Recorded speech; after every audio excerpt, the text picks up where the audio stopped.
ಜಿಲ್ಲಾಡಳಿತ ಮಹಾನಗರ ಪಾಲಿಕೆ ಹಾಗೂ ಕನ್ನಡ ಮತ್ತು ಸಂಸ್ಕೃತಿ ಇಲಾಖೆ ವತಿಯಿಂದ ಮೈಸೂರಿನಲ್ಲಿ ನಿನ್ನೆ ಮಡಿವಾಳ ಮಾಚಿದೇವರ ಜಯಂತಿ ಮಹೋತ್ಸವವನ್ನು ಆಚರಿಸಲಾಯಿತು.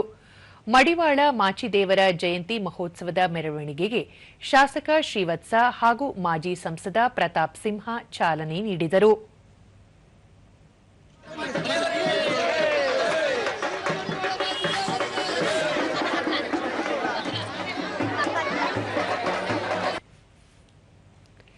ಮಾಜಿ ಸಂಸದ ಪ್ರತಾಪ್ ಸಿಂಹ, ಮಡಿವಾಳ ಮಾಚಿದೇವರ ಕಾಯಕ ಇಂದಿಗೂ ಆದರ್ಶಪ್ರಾಯ, ಸಮಾಜದಲ್ಲಿ ಅಸಮಾನತೆಯನ್ನು ನಿವಾರಣೆ ಮಾಡಲು ಕ್ರಾಂತಿಕಾರಿಯಾಗಿ ಹೆಜ್ಜೆ ಇಟ್ಟಿದ್ದರು ಎಂದು ಸ್ಮರಿಸಿದರು. ಜೀವನದ ಪಾಠವನ್ನ, ಧ್ಯೇಯವನ್ನ, ಮೇಲ್ಪಂಕ್ತಿಯನ್ನು ಹಾಕಿಕೊಟ್ಟಿರುವಂತಹ ಸಾರವನ್ನು ಹೊಂದಿದವೆ. ಇಂತಹ ಒಂದು ವಚನ ಸಾಹಿತ್ಯದ ರಚನೆಯಲ್ಲೂ ಕೂಡ ಮಡಿವಾಳ ಮಾಚಿದೇವರ ದೊಡ್ಡ ಕೊಡುಗೆ ಇದೆ.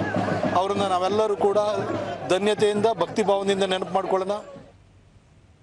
ಶ್ರೀವತ್ಸ, ಮಡಿವಾಳ ಸಮುದಾಯವು ಈಗ ಕೇವಲ ಸಾಂಪ್ರದಾಯಿಕ ವೃತ್ತಿಗೆ ಸೀಮಿತವಾಗದೆ ಆಧುನಿಕತೆಯತ್ತ ಮುಖ ಮಾಡಿದೆ. ಸರ್ಕಾರದ ಸೌಲಭ್ಯ ಬಳಸಿಕೊಂಡು ಸಮುದಾಯದವರು ಉದ್ಯಮಶೀಲರಾಗಬೇಕು ಎಂದು ತಿಳಿಸಿದರು. ವಚನಗಳನ್ನು ರಚನೆ ಮಾಡೋದ್ರ ಜೊತೆಗೆ ಜನಸಾಮಾನ್ಯರಿಗೆ ಅರ್ಥ ಆಗುವಂತ ರೀತಿಯಲ್ಲಿ ಬರೆದಿರುವಂತ ಆ ವಚನಗಳನ್ನು ಕಾಪಾಡಿಕೊಂಡಿರುವಂತ ಎಲ್ಲರಿಗೂ ವಂದಿಸಿ ಮಡಿವಾಳ ಮಾಚಿದೇವರ ಈ ಒಂದು ರಥೋತ್ಸವದ ಉದ್ಘಾಟನೆ ಸಮಾರಂಭದಲ್ಲಿ ಬಹಳ ಸಂತೋಷದಿಂದ ಭಾಗವಹಿಸಿದ್ದೀನಿ. ಇದೇ ವೇಳೆ ಮೆರವಣಿಗೆಯಲ್ಲಿ ನಾಡಿನ ಕಲೆ ಮತ್ತು ಸಂಸ್ಕೃತಿಯನ್ನು ಬಿಂಬಿಸುವ ಕಲಾ ತಂಡಗಳು ಭಾಗವಹಿಸಿದ್ದವು.